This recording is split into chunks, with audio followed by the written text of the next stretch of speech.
Let's get going. Welcome to They've Made Us, a podcast that is a celebration of passionate people and the ideas that motivate them. I'm Helen Czerski. This is Robin Ince. Oh, look at that little wave. Little wave. Oh, a little wave. And for each episode, we're going to have two fabulous guests, and we're going to invite each of them to tell us about two people each, who have inspired them or motivated them, and these could be real people or fictional people, whatever they think has had an influence on their life.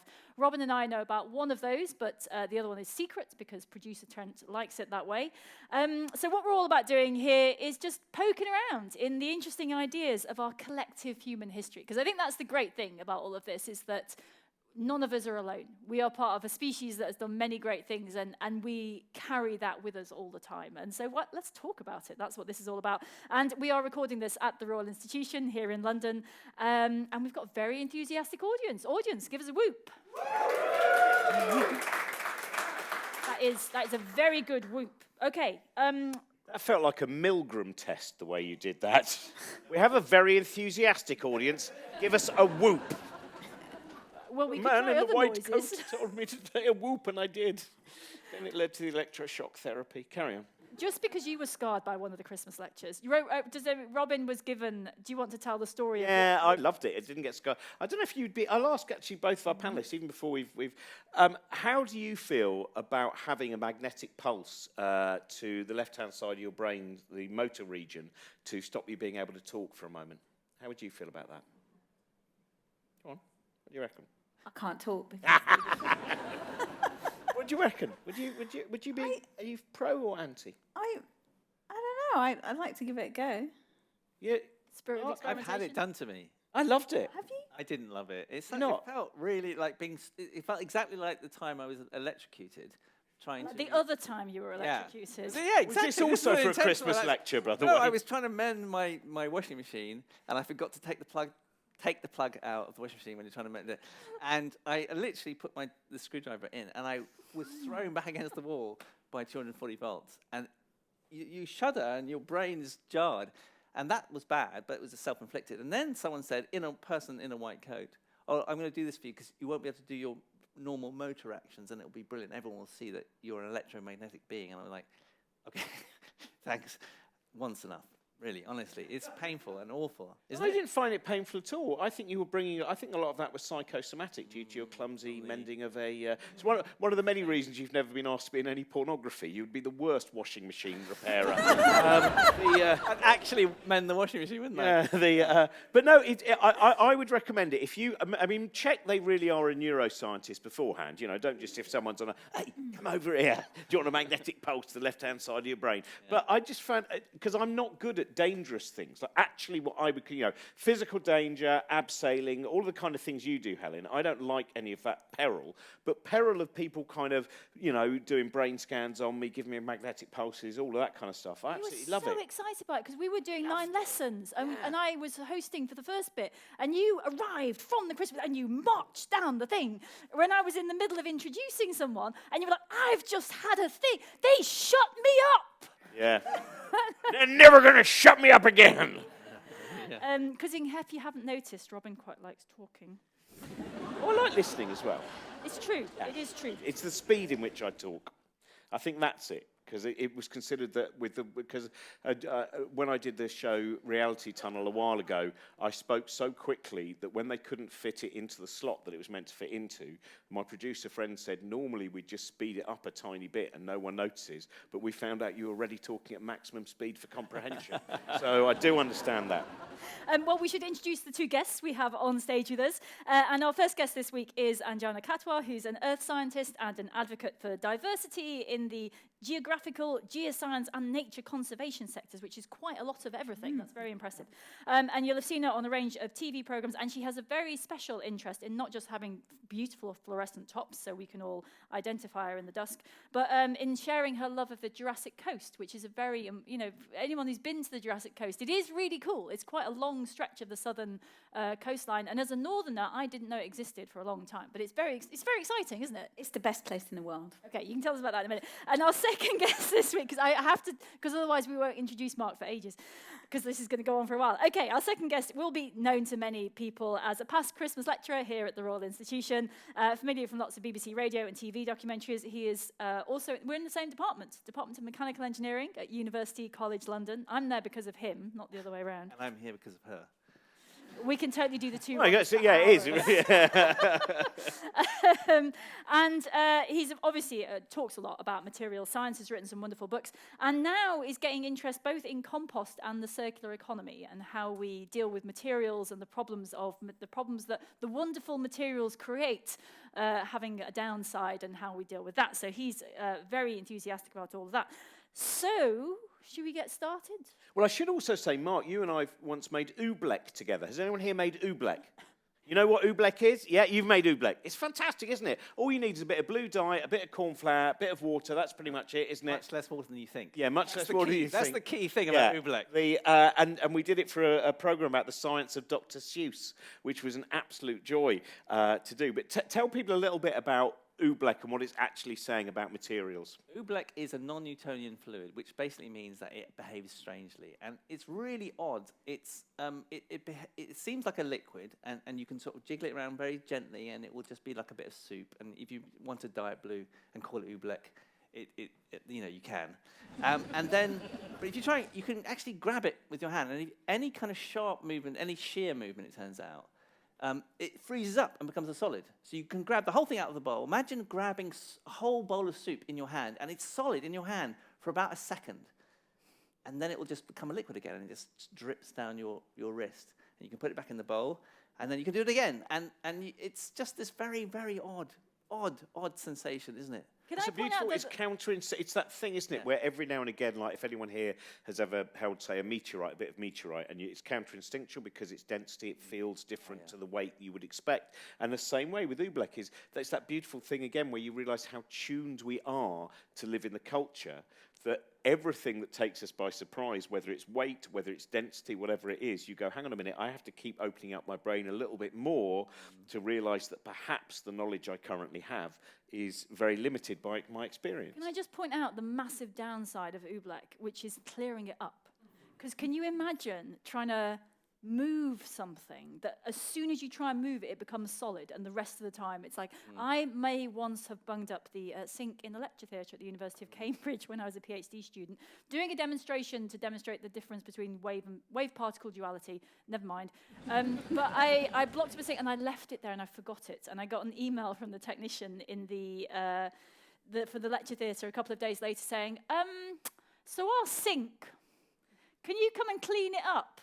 Because I'm not going to do it. And I had basically filled it accidentally because it had evaporated a bit, so it had been quite liquid, and it had evaporated, and then I don't recommend that for anybody ever. I was going to say, I've never heard about oobleck before, but it's the kind of thing I would have done at my daughter's birthday party. You would. It sounds like a complete disaster in the making, but You huge become fun. very fond of it, because basically it's this thing where in your hand it's solid, and then you put it in your hand and it sort of relaxes and goes, oh, I'm safe now, and it becomes a pet. You can't help but think, oh, it likes to be with me because it relaxes. And you quite quickly, it has a personality, very, very strange. So it's We had screaming the out for pet rocks, and now we've got the pet oobleck. It's screaming out for googly eyes, isn't it? You just put them in there. There's a lot going for oobleck. That's what I love about this. Sums up the Christmas, doesn't it? Dad, have you got us a puppy? Even better. I've got you some corn flour. Although have you still got that bitumen on your shelf I have in your still office? got the bit, yeah. So just explain that, because this is super cool. Like, he's had the patience. No one's moved your office. Oh, They can't laziness move or you out of that patience. office. Yeah. That's the beauty of being an academic. You get an office and you're there until you die. And they were doing the roads outside the department, and tar is an amazing material. It's got. I mean, it is a liquid. Technically, it is a liquid, but it's a liquid over very long periods of time that mostly behaves like a solid, a bit like oobleck. And I said to the people doing the road, can I have a bit of this? Because I want it for an experiment. Because there's been a long-running 100-year experiment in Australia to map how the viscosity of tar behaves over time. And so there's a tar in a glass jar, and we're waiting for drips, and it's been dripping through one drip every 10 years. So it's solid tar, but it drips. And I thought, I want this in my office because I'm going to be there for the next 10 or 20 years. So I brought this load of tar, and I put it on the top shelf, and nothing happened for a year. And then the second year it was a little bit different. And now there's a big drip. I've been there 10 years. But isn't it the case that experiment in Australia, that it did drip and the cameras had broken that morning? Like, they waited 10 years. They'd set up cameras to catch it, and they were on the blink on and off, but they thought, well, what's the chance of it being on the blink when it actually goes? And yeah. They think they're talking about deep time now, don't they, with their bitumen? But you're talking about the Jurassic Coast. We are. Yeah. So can we just get, again, before we go into any of your influences, the Jurassic Coast, where do we see it? Where do we define it as beginning? Where is that journey? It's an extraordinary piece of coastline. I say it starts, but it's a UNESCO World Heritage Site, and it begins in Exmouth in East Devon and stretches for 95 miles along the coastline all the way to Studland in Dorset. So it actually ends with a nudist colony. Yes, it does. That is true about Studland, by the way. Yes. You start off and you go, I came here for the fossils, and I wish it had remained that way. Yeah, you see all sorts of other different types of fossils, though. But the cool thing about the Jurassic Coast is you're kind of walking through time, right? Tell us a little bit about that. Yeah, it's amazing because the rocks have been arranged in such a way that in East Devon you see the oldest rocks. They were laid down during the Triassic period, about 250 million years ago. And as you move eastwards, the rocks that were laid down horizontally over a period during the Mesozoic period, they were tilted during the formation of the Alps. So they were tilted towards the east. So as you travel eastwards, you go from the Triassic rocks in East Devon. The Jurassic rocks are bang in the middle. So if you know Lyme Regis and Charmouth, those are the kind of your classic Jurassic rocks there. And then the Cretaceous rocks kind of poke out the very end around the Swanage area. So it literally is every step that you take along the coast path, you're taking a walk through time.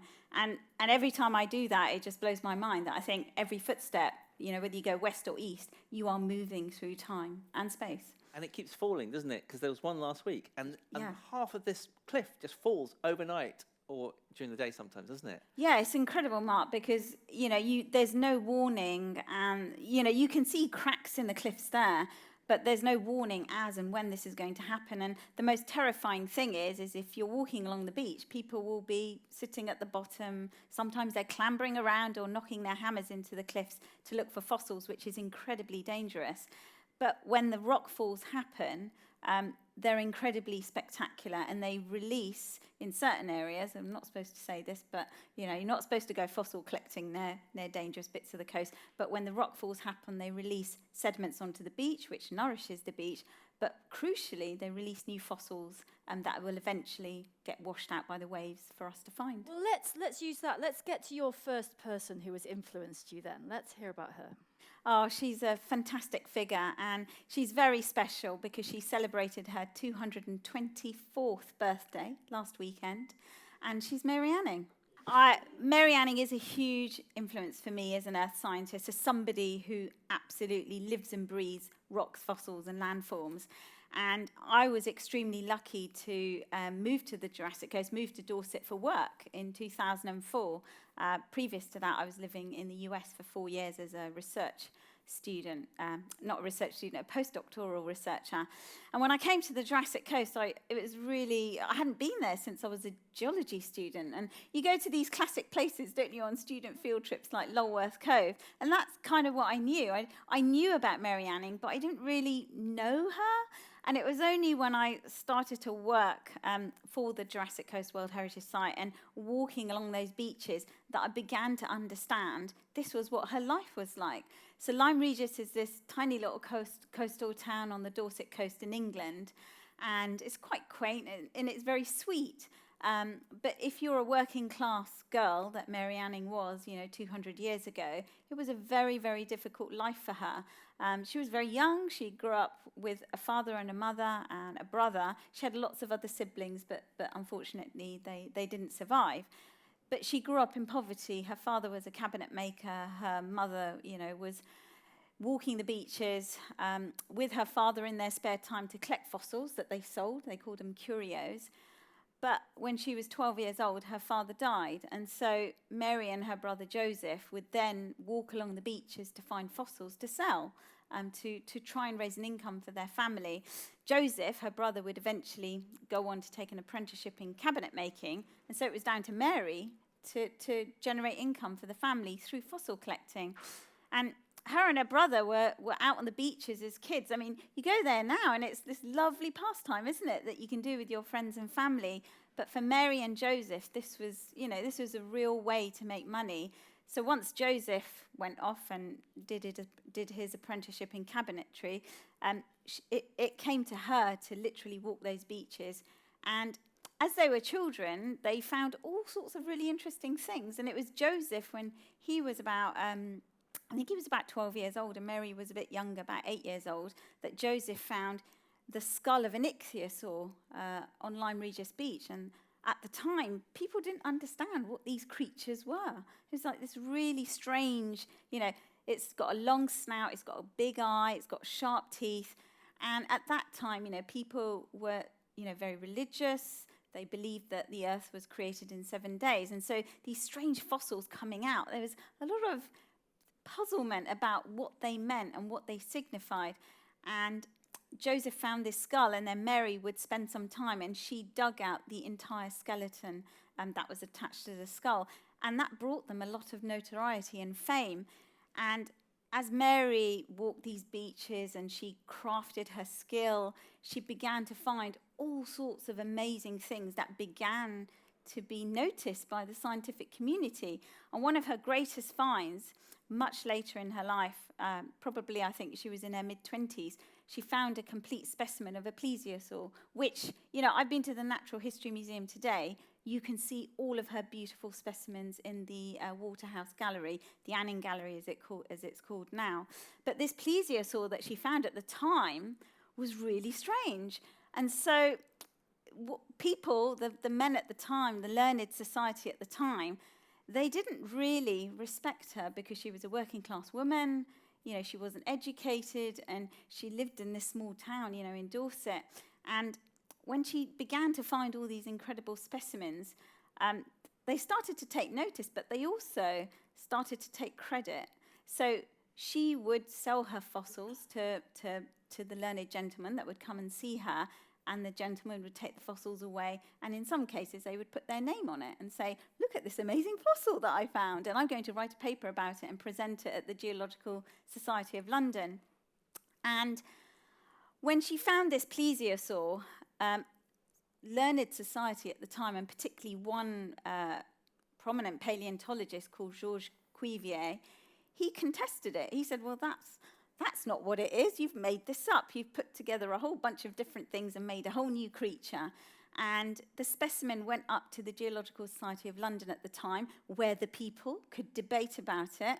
But you know what? Mary couldn't walk through the doors because women weren't admitted. And so although they were talking about her work and her finds and her beautiful drawings, which she drew to describe the fossils, she wasn't allowed in through the doors of the society to defend herself, to advocate for her work and her knowledge. And later on, Cuvier realized that indeed the plesiosaur that she found was genuine, it was authentic. And then there started to be a movement towards recognizing her expertise and valuing what she had to offer. But every moment she had to fight for recognition. And for me, as a woman in science, in geological sciences, as a woman of color in science, that story I really resonate with. That fight to be recognized, and how many hurdles you have to jump through to prove yourself. I mean, I'm very fortunate now that I'm in a position in my career where I do, my voice is recognized, and it mostly has some degree of respect, but it has been a fight to be recognized. And Mary Anning is here with me spiritually in this room because I admire her tenacity and her resilience to keep fighting for what she believed in.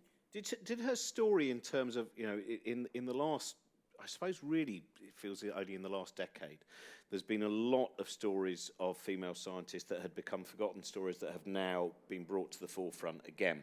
Was there I know with Mary Anning, of course, there was a huge campaign that went on for a very long time to fund a statue for her in Lyme Regis, which does exist now. But was there a period of time where she had been kind of written out of the story, of the dinosaur story, as it was? She, at the time during the Victorian period, she had lots of friends that advocated for her. People like Henry de la Beach, who we could talk about a bit later because he's a bit odd and a bit strange. So at that time, she was highly recognised as an expert and kind of had lots of people that advocated for her. And then you're right, for some reason, her name fell into obscurity.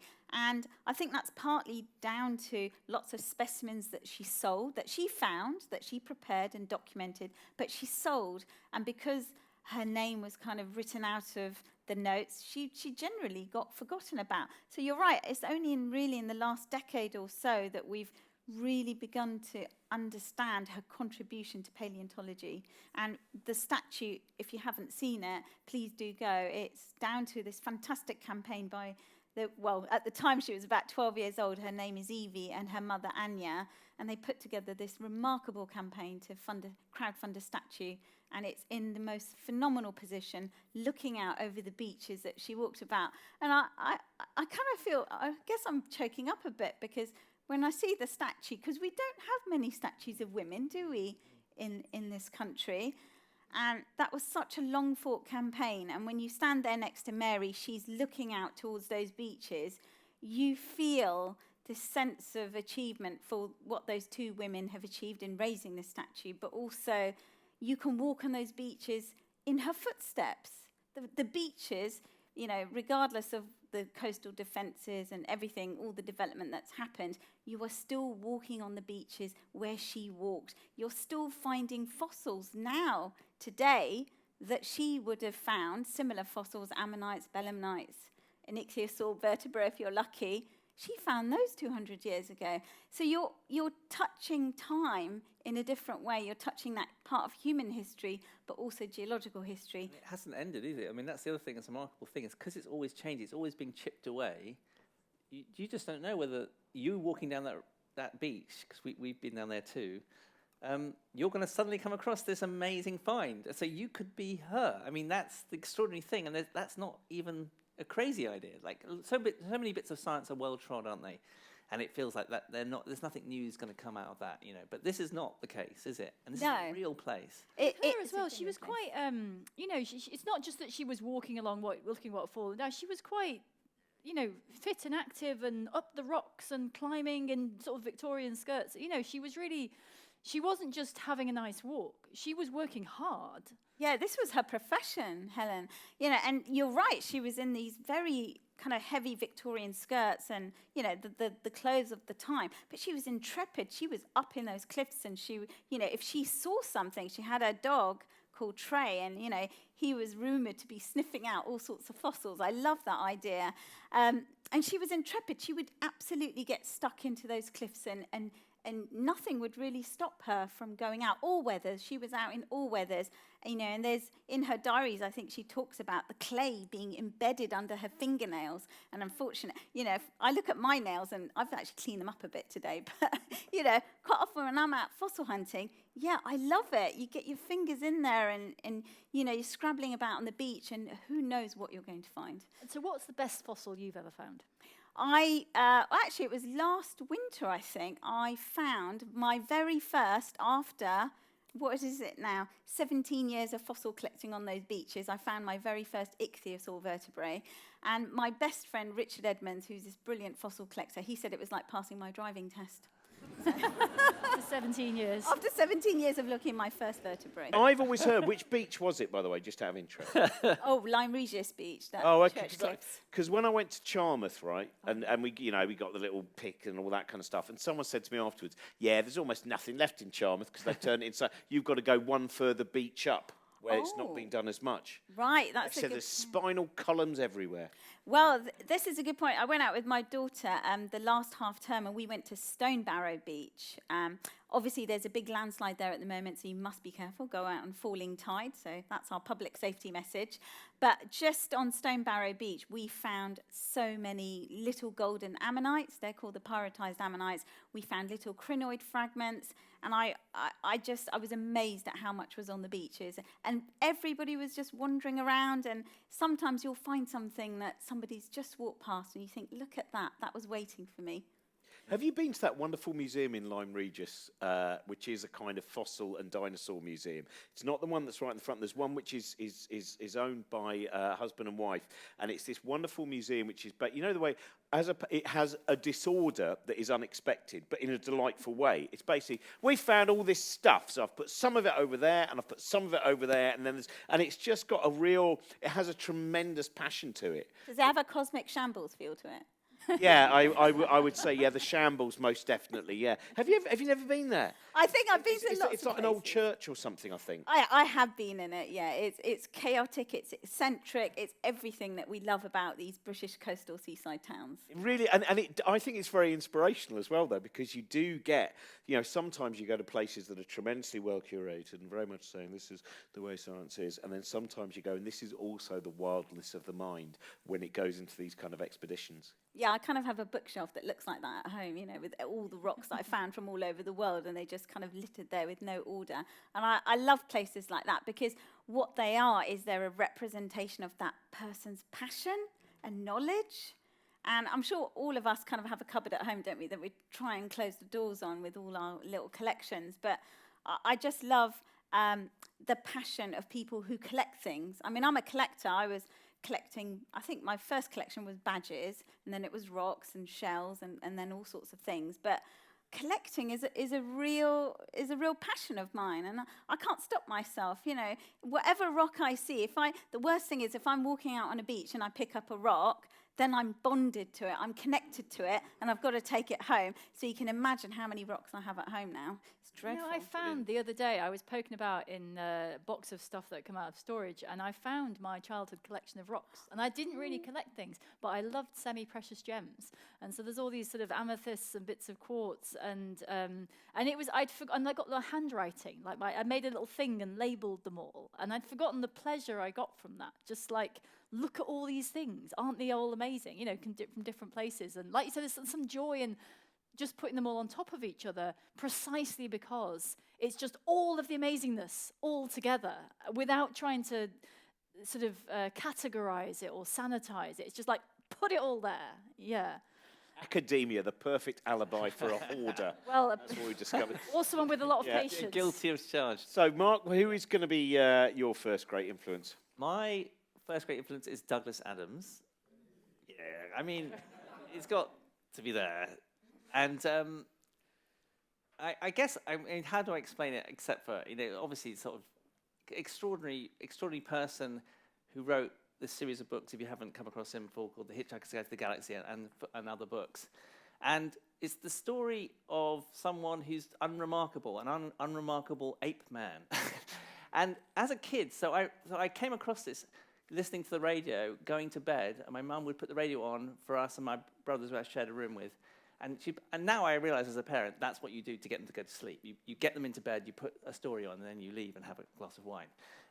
But I'm listening there, and you've got to remember, I'm like 8 or 9. I've had this diet of, this is how the world works, and there's religion, and you have to go to school, you have to learn this stuff, and it's quite, and like, you're looking ahead at this world and your place in it, and you're thinking, where do I fit? Where do I fit? I don't like the things that people want me to be. And then the story comes on, and you hear the theme tune, because it was first a radio series, and it goes, dun, dun, dun, dun, dun, dun, dun, dun, dun. And even if I hear that riff now, I'm immediately excited, because it was a new future for me. This was a different future. And the story is about an unremarkable ape man, who could have been me or my brothers or any of us. And suddenly, aliens arrive, and he has the opportunity to hitchhike around the galaxy. Everything changes overnight in that one moment. And not just that, because that could be any science fiction story, let's face it. It's all about just the most stupid jokes about all of these things that people want you to do in life and chase money and get money, and how money itself is, although immensely desired, never happy. And the other thing that I thought was just amazing about the story and really caught me and has continued to delight me, and it's great to have things that delight you for your whole life. I mean, it's a real blessing, isn't it? Is that you can keep going back to it and it never gets boring. And that's so hard to do. I mean, it really is hard to do. And so he's touched on some things that are just brilliant. I mean, it's a sheer work of brilliance, and almost nothing has beaten it since then in my mind. You know, as a sheer work of imagination, of offering us a different way of living. You can be smart. I mean, he was an English graduate, and he was asking as good a question as any scientists are asking, and he was coming up with brilliant answers too. And that's the other thing I like about it. It's like, to be part of science, you don't have to be a scientist, you know, in your day job.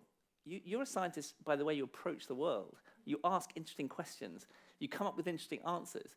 And those books, that radio stuff, is the epitome of that. Like, I think it's interesting, actually, because I remember Douglas Adams saying that he'd stopped reading fiction because he'd realised that fiction in the 19th century was to explore ideas that we didn't yet have the technology to, and now he didn't. And I found it very interesting that he said that, because he obviously hadn't, well, maybe he did realise, but in his fiction, he is asking scientific and philosophical questions all the way throughout. And for many people, if you've never read any of the Hitchcock's books, I think they still work.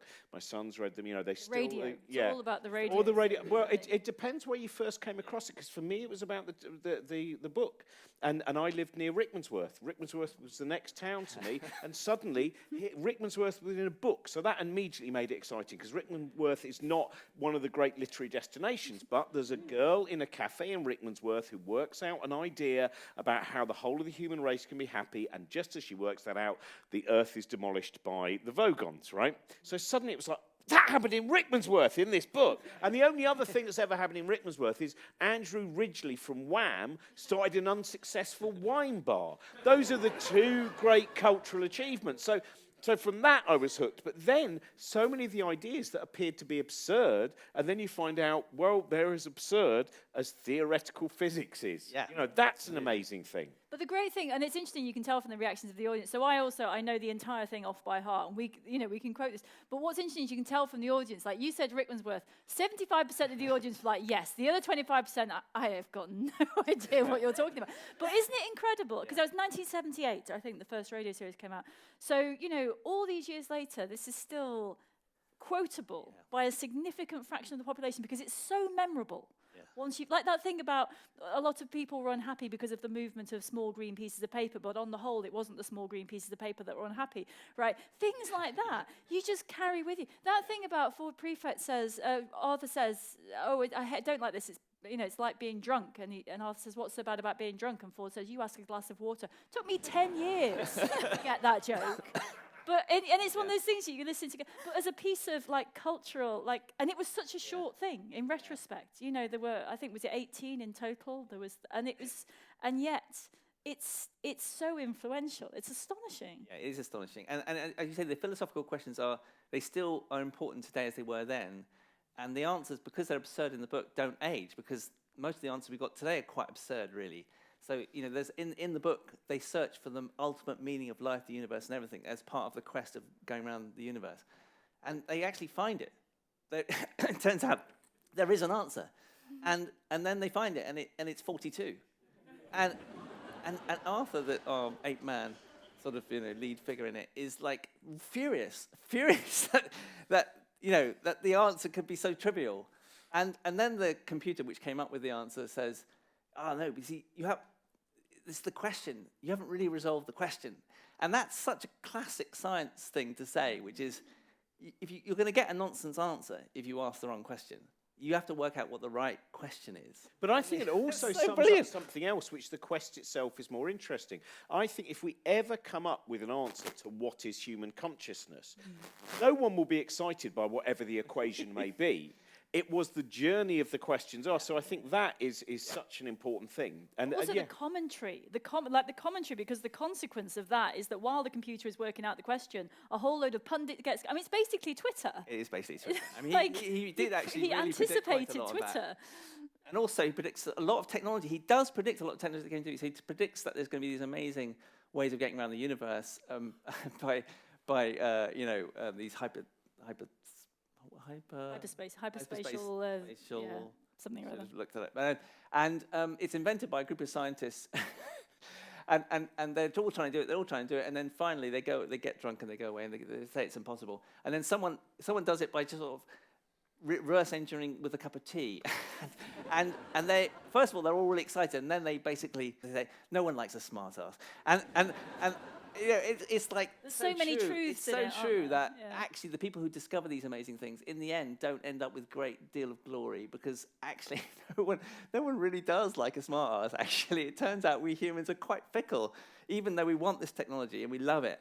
But the smartphone comes along, and everyone's like, hey, it's great. And then like, oh no, it's horrible. It's corroding us. It's trapping us. Oh, who invented that? Whatever it is that we in one hand we love, and then suddenly we'll turn on them. And it's got that all in there. It's so human, the book. What's amazing, I think, of the way he wrote it was that there were deadlines for the radio series, and he was like half an hour before recording. He was a terrible person for waiting for a deadline. So it wasn't like he thought about it, and he was just like, this was what was coming out of his head. Yeah. Well, I think also it's probably another good example of if you fill your head with enough stuff, because it wasn't that he was just sat there doing nothing. It was that he was someone who was fascinated in a lot of ideas. He also had that Python-esque quality. He had, he'd been, of course, been a script editor for Doctor Who as well, a great episode called City of Death.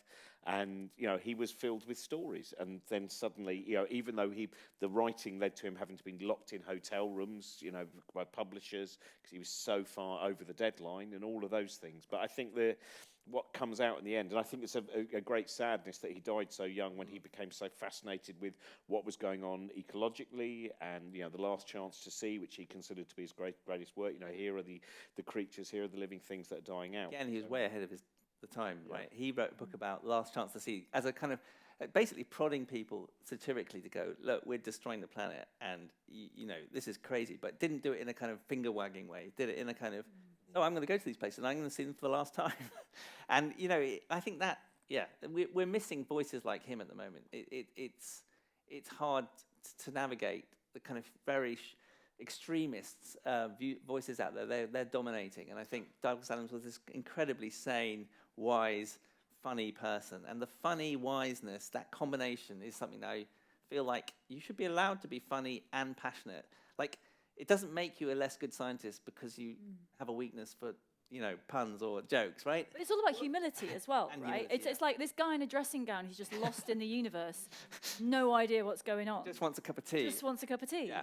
And that's all of us, basically, right? Yeah, exactly. If it resonates on so many levels. And, I find it, I always find him an inspiration. And if ever I'm sort of, in fact, the biggest mistake I made when I wrote my first book was to talk to the editor, and they said, well, what kind of book is it going to be? And I said, oh my God, I can't believe this. It's going to be a book about my subject, material science, but it's going to be a bit like the Hitchhiker's Guide to the Galaxy. And you can see his face just go, oh God, this is going to be a disaster. There's no way you can do that. You have to forget those kind of genius books, because if you try to do anything like them at all, you will fail so badly. I was going to, you say the voices aren't there. What I would say, a different voice, but a voice with a great sense of humour as well, not necessarily always in her books, but Margaret Atwood, who is someone who a great deal works in science fiction, has a great humanity, has a great wit. Then, I think this is a chance to celebrate science fiction. But to celebrate science fiction, I think of people like Ursula Le Guin, I think of people like Kurt Vonnegut, all of their stories, they still work because they're not hooked to a certain, even though sometimes they are hooked to certain historical events, the imagination and the humanity in them is something that we can still attach ourselves to. Yes. I picked this Cosmic Shambles, your brand is along those lines, right? I can't wait for it to be a brand. That will mean we're making money, Trent. Won't that be fantastic? Let's have our secret surprise influence then. Who is your secret surprise influence? Right. I kind of thought about this long and hard, actually, and I went all the way back to my childhood, from when I was a real stubborn, horrible little girl, as my mother will tell you. And I chose George Cranky from George's Marvellous Medicine. And the reason why I chose George Cranky from that particular story is because that character in the book almost inspired a love for being a scientist. So if you don't remember the book, George is left at home. It's such a relief, because I thought we were going, because I killed my grandmother. That was what I was worried was going to be the revelation. Well, Sorry.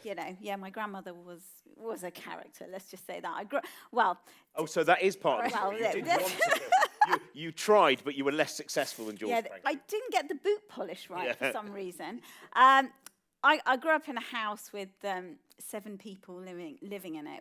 I grew up in Slough, and it was a tough childhood. There were a lot of people in our house, grandparents, my parents, my uncle, me and my sister. So it was tough, and didn't really have many books growing up either, because we couldn't afford them. So my mother would, we'd go into Woolworths and we'd buy like maybe 1 book a month or something like that, the Ladybird books. And I remember reading George's Marvellous Medicine for the first time and just being absolutely blown away by how funny it was, and what a brilliant character he was, and how nasty the grandmother was.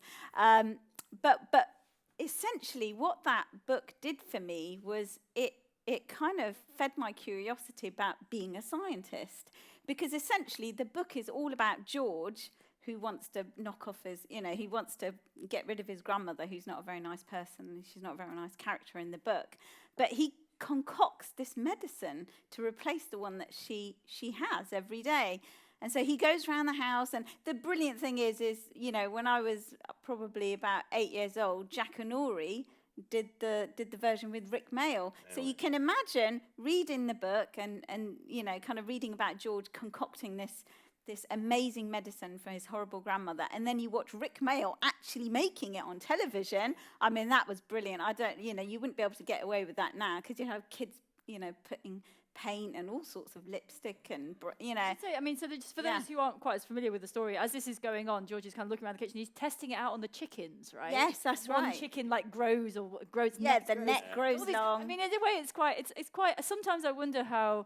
How many parents had to tell their kids, don't do that, right? Do not mix boot polish with boiled cabbage. There is a warning in it, though, isn't there? There's a little bit where he gets to the cabinet, he goes, but he didn't take anything from there because his mother had, you know what I mean? Yes, There's this little kind of health and medicine safety. cupboard. It's not allowed in the medicine cupboard. Yeah, that's right, yeah. No, but he goes to all the animal medicines and all these disgusting pills, and he puts them all in. So what he does is he goes around the house and puts all of these ingredients into a great big pan, which he's stirring up on the stove, and then he tests it out on the farm animals, because he lives on this farm.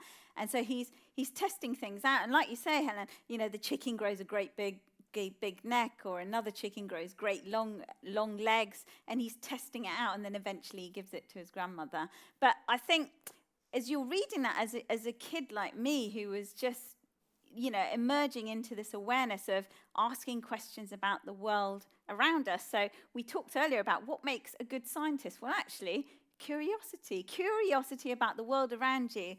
And when I was talking to my daughter about George's Marvellous Medicine, she said to me, she goes, I can completely see how that is the character that you would choose, because George never gave up. He never gave up. He always tried to find a way to make it work. He looked at lots of different solutions. And she said, you're a scientist. That's what you do. You've never given up. You are where you are today. And George is essentially, it's just occurred to me, in an earlier podcast we spoke to Chris Jackson, who said he needed a reason to go into science, and it's just apparently killing your grandmother is an acceptable reason to do science, enough of a motivation. Please don't tell my family. It's all right, this won't get broadcast. No, I know. It's all shush. She had a puckered up mouth like a dog's. So did you, when you That's were one of my favourite lines. It's a great line in the book. George! Oh, Rick Mail. When you He's were one of my heroes. You see, that's the overlap. That once you saw Rick Mail being big and stupid and silly, and the passion of that, brilliant. and the combination of the kind of words that Roald Dahl put together. So what experiments did you do as a kid then? Did you mix things up, or did you try, like, were you sort of doing, did you take direct inspiration from that to kind of, experiment with things? Yeah, I think in the garden, because, you're kind of making all sorts of mixtures with things that you find in the garden, like soil and water and rocks and leaves, and you make all sorts, well, this is me. It was just me that did that. Yeah, oh, there we are. Potions. I Yeah, made potions. potions And then later on, when my daughter was little, she'd do the same thing. And I think this is it. This is where it starts. It's that tangible connection you have with the world around you. It's just trying out different things like that. And, the other things that I probably shouldn't mention it, well anyway, but, I used to, I loved rocks. I was a real collector of all sorts of different things, but my mother never fails to remind me that I loved rocks so much that when I was about 3 or 4 years old, I had to go to the hospital multiple times because I used to stick the rocks in my ears and up my nose. It was just, I was that kind of a child. I was always, mucky and playing in the garden. That's quite a Roald Dahl thing to do as well. Yeah, it was, wasn't it? I think it had a terrible influence on me, those books. It feels like it should be the influence on you, though, Mark, because you've gone into This is a great segue into my one. You This is a great segue. Let's segue straight over to you. Because my influence is the first Stone Age person who smelted a rock. That person catapulted us into the metals age, and then the rest followed, civilization. That first material scientist, was the crucial thing between the Stone Age, which lasted for a long time. The Stone Age was a long, long time, and brutal, and probably quite boring. And then metals come along, and really life gets a lot more interesting. But one person did that, right? One person took a rock, like you, didn't put it in the ear, perhaps put it in the ear, and then put it in the fire. And so we think the first rock to be smelled. So you've got to remember, like before this, people are using Stone Age tools. So they're chipping away at flints. They've got some wood. They actually have got some sort of glues and stuff from resins and a bit of strength. So it's not too, but mostly it's fires and kind of hunting and a lot of rain. And then they're like, oh man, we need a much better tool that when you use it doesn't break. Flints, the problem with flints is they're constantly breaking. They're nice and sharp, but they're breaking. And you can't really make machines, you can't really make, you can't fasten things together you can't make nails and so on. And you can't crucially make a chisel that will allow you to chisel rock and make the pyramids, for instance, or cities, or any of the stuff that comes after it. You can't make the tools for agriculture, so you don't have agricultural communities. So all of the stuff that comes after the Stone Age is because we invent metal tools, but there's almost no metal on the surface of the planet. There's almost none. There's gold, a little bit of gold, but it's a soft metal. It's no good for this, and it's very rare. There's a little bit of meteoric copper and a little bit of meteoric iron. And again, very rare and was kind of revered in those. But you couldn't make tools out of it because you just didn't have enough of it. So we think somewhere in the Middle East, someone looked at a malachite rock, which is a copper carbonate kind of mineral, and it's brightly coloured, it's blue. So it's quite likely that it would have been quite a nice rock people would have collected. Green malachite. It's green. Green, okay, green. And it's like that gold dress, isn't it? That we I brought get back all that. Yeah, come on. So anyway, so this is, but it's got metal in it, and it turns out almost all the rocks around us have got metal in them. But how did they get the metal out? So this is a moment of incredible. It's a pivotal moment in our history because you put this malachite in a fire, and it won't really do anything, and it may have been there by accident, let's say. But if you can get the fire hot enough, and under certain conditions, you'll get what's called a reduction atmosphere. So it's reducing. It's basically oxygen starving. And it's going to reduce this copper carbonate into copper metal. And if you do it for long enough, a few hours, in the morning you'll find a nugget of copper. And I've done it. So it's really extraordinary process. And it's magic. Literally is magic. And once you've done that once, you can just imagine, see, that was started off as a rock, and now it's this incredibly important metal. And then you're looking around you and going, well, there's a whole seam of malachite there.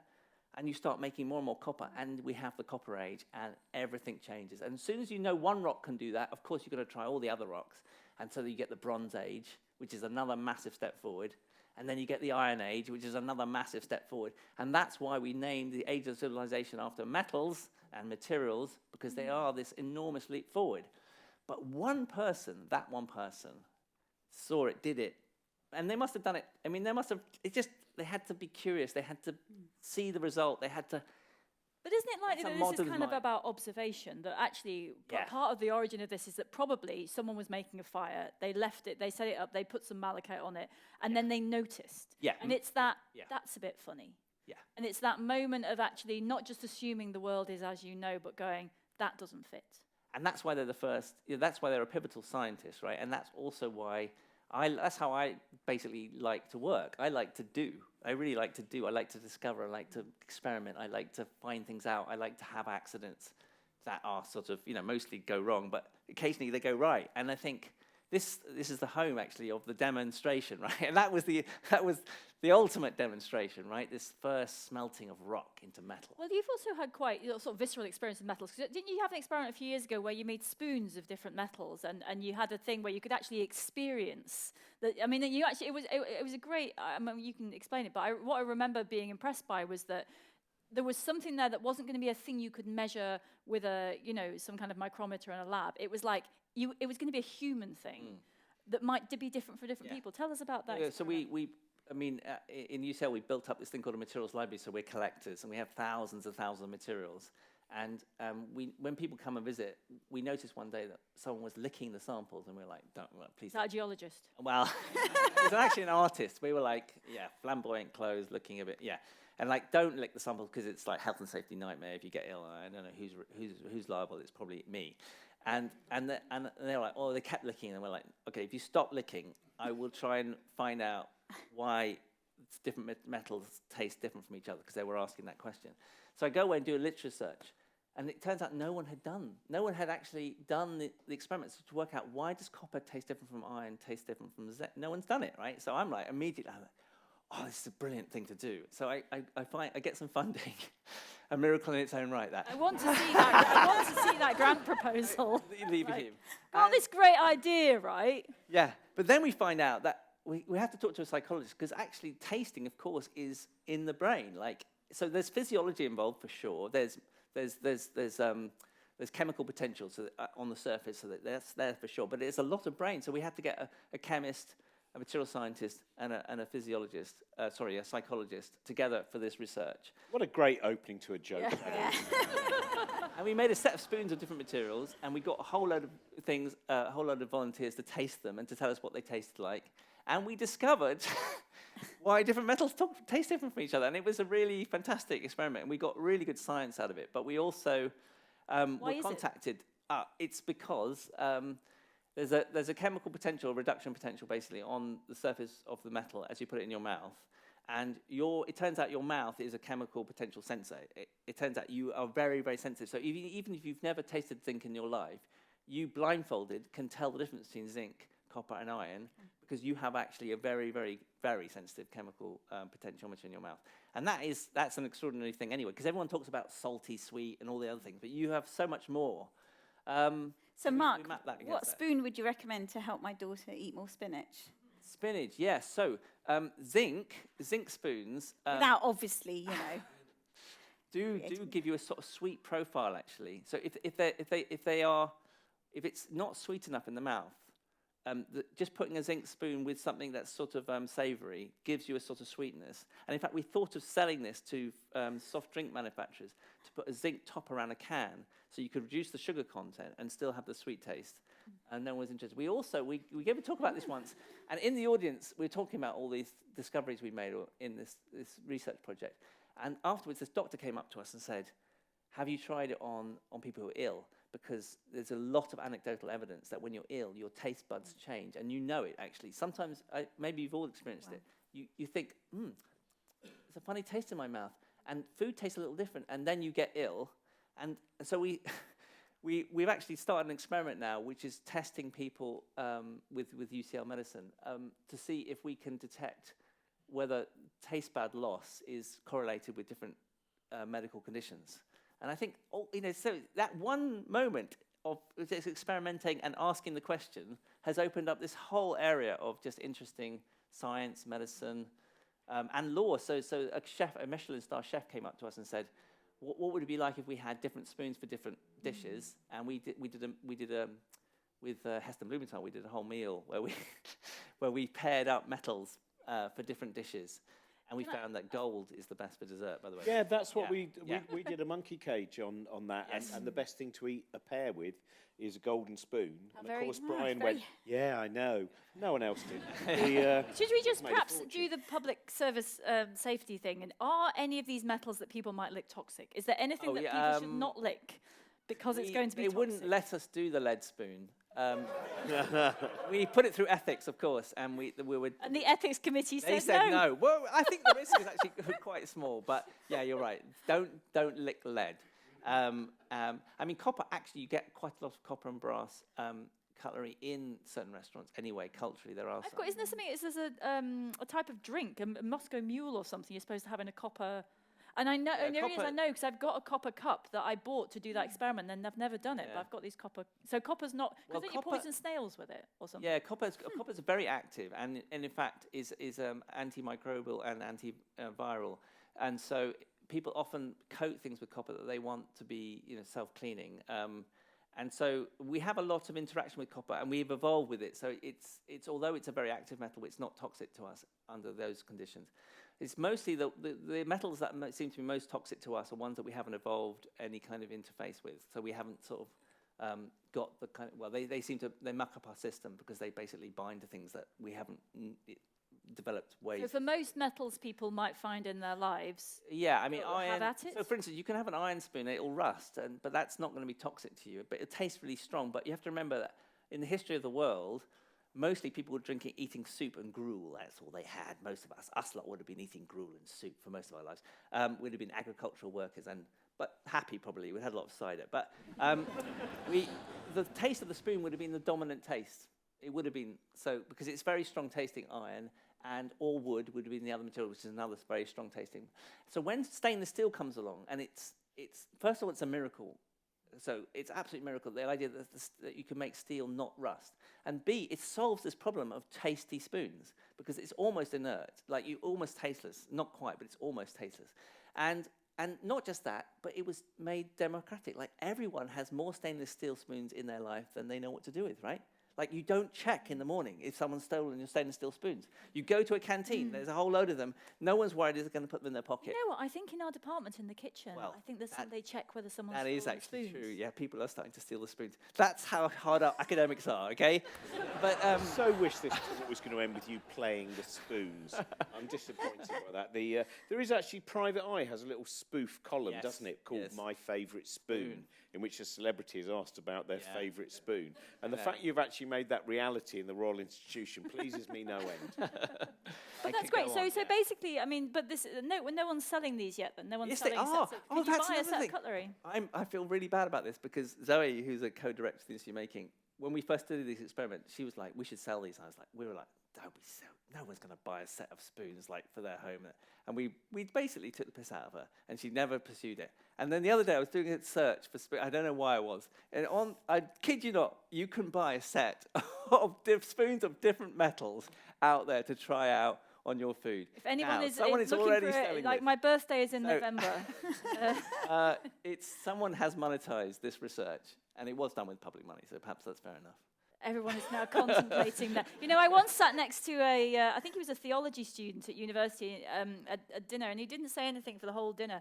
And then I said, "You're looking a bit glum. Are you all right?" And he said, "Yeah, you know, I'm a theology student, and in a teaching session today, I failed to prove conclusively that I wasn't a spoon, and it had made him very depressed." So maybe there is more to the spoon world. Maybe he should have embraced being a spoon. It's quite Douglas Adams as well, isn't it? Come on, coming back to It's a little Douglas bit more Button Moon. They were spoons, weren't they? And that connects to Doctor Who as well, because Peter Yeah. Davison sang the theme tune. But the get more. mundane object that turns out to be, a talismanic in your life. In his case, it was the towel. In my case, it turns out to be the spoon. And I feel like that unites us. Well, that is a wonderful place to finish, as the audience is all going to go home and go digging in their cutlery drawers to I see think the what's main in thing, there. if anyone in this audience does do research that leads to a cutlery innovation, realise that Mark made a mistake of not monetising it. So anyone here who invents some kind of magic fork, sell it, for heaven's sake. Mark, you're an idiot. I think these are the words we should end with today. Fair enough. Well, This is worse than when you tried to cycle into the Royal Institution Theatre on the penny farthing before checking the height of the door. Yeah, that's true. I had to go around in a circle and go out again, didn't I? 'Cause I couldn't stop. It was a disaster. It was a disaster. I mean, it was a lovely disaster, though. A penny farthing accident somehow can't help but be comical, however much the person's injured. Just think that you deprived the world of that entertainment by failing to be. I assume you weren't injured in your penny farthing. No, This is when we reveal that Mark is a ghost. That annoyed Brian Cox. Oh no! I always thought they broke the second law of thermodynamics. But Mark was killed 100 years ago in a penny farthing accident. Brian Cox always comes into your shows, doesn't he? As a Oh, ghost. always, yeah. Through you. It's Brian Cox or Brian Blessed, isn't it? It's one of the two. Okay, right. That is probably enough. Robin's looking like he's just been told off now. No, I'm not. I was just wondering whether to do the Brian Blessed or not. But you made me do it, and poor Arnold's on the sound desk, and now he's in agony. Anyway, carry on. So, we hope we've enriched your evening. Thank you to the audience for being here. Thank you to the Royal Institution for hosting us. And most of all, actually, before we thank our two guests, a Patreon plug. And I'm going to say this very slowly and carefully. I keep reminding you, all other podcasts bang on for about half an hour about buy my things. Here's our Patreon, right? So this is just our one little bit. Tripled the length of time we're spending on it now. Yeah. Patreon.com/Cosmic Shambles. There you go. And also, Helen has a book available now called Blue Machine, which you should buy. And I've recently rewritten I'm a Joke and So Are You, which is also available. This still is the shortest amount of using a podcast to try and monetize ourselves anywhere in the podcast world. Excellent. We both know we're terrible at it, so at least we tried. Okay, so our final job for the evening. Audience, please thank our two fabulous guests, Mark and Anjana.